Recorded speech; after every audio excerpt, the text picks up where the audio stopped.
திருவண்ணாமலை மாவட்டம் தண்டாமட்டம்பயத்திலே கண்ணக்கன்று.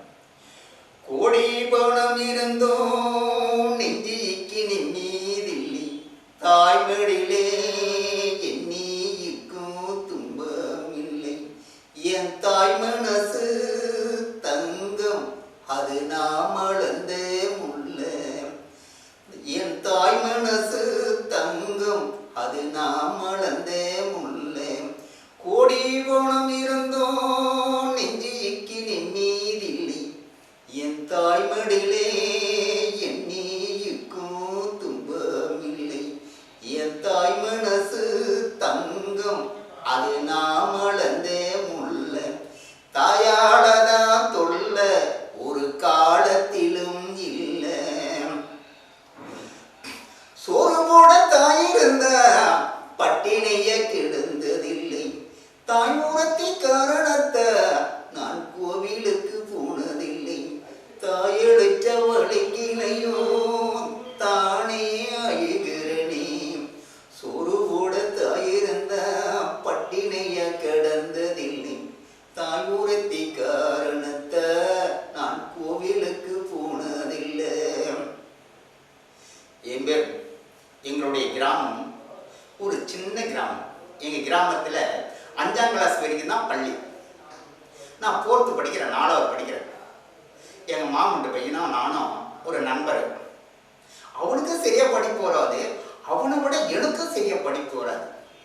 அவன் வந்து சொன்னான், என் பேர் மலருன்னு வாங்க, சின்னசாமின்னு சொல்லுவாங்க. மலரு, இன்னைக்கு நம்ம பள்ளியோட போக தேவையில்ல, நம்ம போய் எதனா விளையாண்டு கிடக்கலாம், எங்கன்னா போகலான்னு. நான் எங்கள் அம்மாவுக்கு நான் கொஞ்சம் பயப்படுவேன். எங்கள் அம்மா பார்த்தாங்கன்னா என்னை திட்டுவாங்க, நான் வரமாட்டேன்னு. ஏதோ ஒன்று சாக்கு வச்சுட்டு வா சொன்னாங்க. நான் என்ன பண்ணேன், சரி எம்மா எனக்கு ஒவ்வொருத்த என்னான்னு தெரியலம்மா, வலிக்குதுமா, அப்படியே சுருட்டி சுருட்டி பிடிக்குதுமான்னு. அப்படியா? அப்படியே அம்மாவுக்கு அப்படியே பதறிச்சு. அப்போன்னா அப்பா கூப்பிட்டு மாத்திரை வாங்கி கொடுத்தோம்னா, மாத்திரை போட்டோம்னா சரியா கொடுப்பானு. அப்படிலாம் இல்லைம்மா, பள்ளிக்கூடம் போவாந்தா எனக்கு சரியா போடுன்னு சொன்னாங்க. நான் சொல்லவா எங்கள் மாமன்ட்டு பையன் எங்கள் அம்மா அப்பாவுக்கும் கரெக்டாக போச்சு. டாய் 2 பேரும் எங்கன்னா விளையாட்டுக்கு போகலான்னு பார்க்குறீங்களா ஆடினாங்க. அப்படிலாம் இல்லைம்மாண்ணா, நீ பள்ளிக்கூடம் போய் தான் ஆகணுன்னாங்க. நான் போக மாட்டேம்மா பள்ளிக்கூடம்னா. போடான்னு என்ன அடிச்சிட்டா ஒரு அடி. அடிச்சுதான் நான் என்ன பண்ணேன், பையெடுத்துக்கின்னு பள்ளிக்கூடம் போட்டேன்.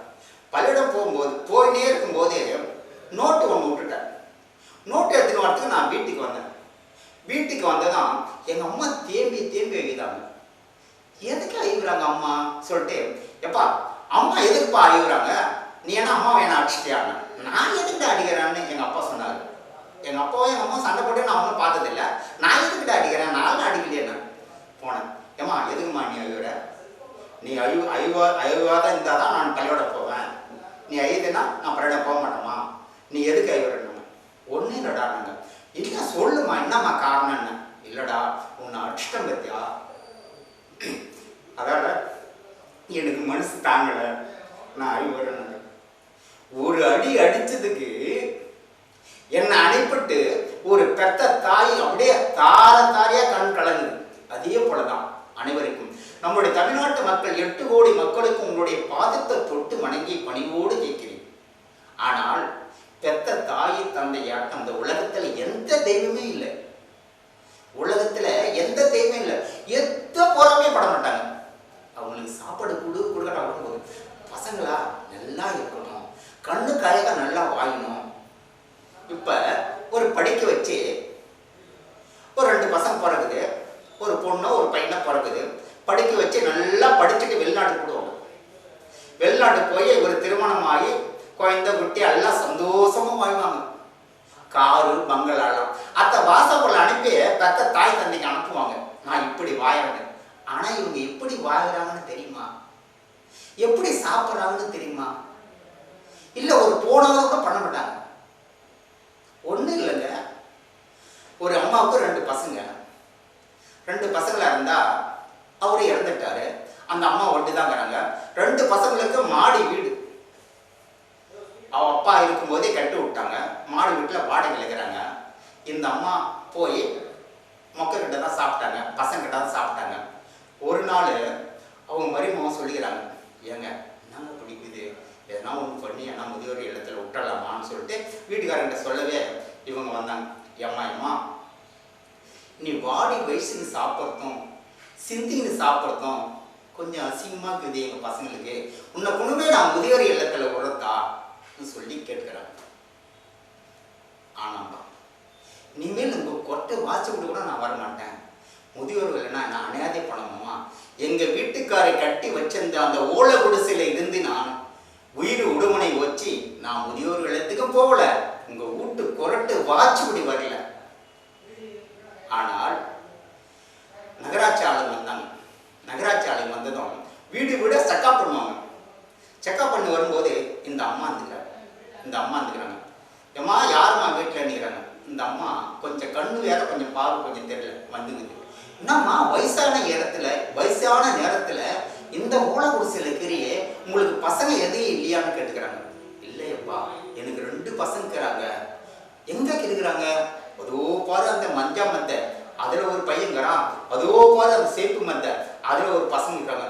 ஏம்மா அவங்க மாடியில் இருக்கும்போது நீ எதுக்குமா ஓலை குடிசையில் இருக்கிறன்னு அவங்க கேட்டுக்கிறாங்க. அதுக்கு தான் அந்த அம்மா சொல்லிக்கிறாங்க, எப்பா நான் இருந்தேன், பசங்க கூட தான் இருந்தேன். ஒரு நாள் நான் சாப்பிட்டுன்னு சிந்தின்னு சாப்பிட்றதால பசங்களுக்கு பிடிக்கல, அதால் என்னை முதியோர் இல்லத்தில் விடுறேன்னாங்க. அதால் நான் முதியோர் இல்லத்துக்கு நான் போகல. எங்கள் புருஷன் கட்டின வீட்டிலே நான் இருந்து நான் உயிர் விட்டாருன்னு நான் சொன்னேன்.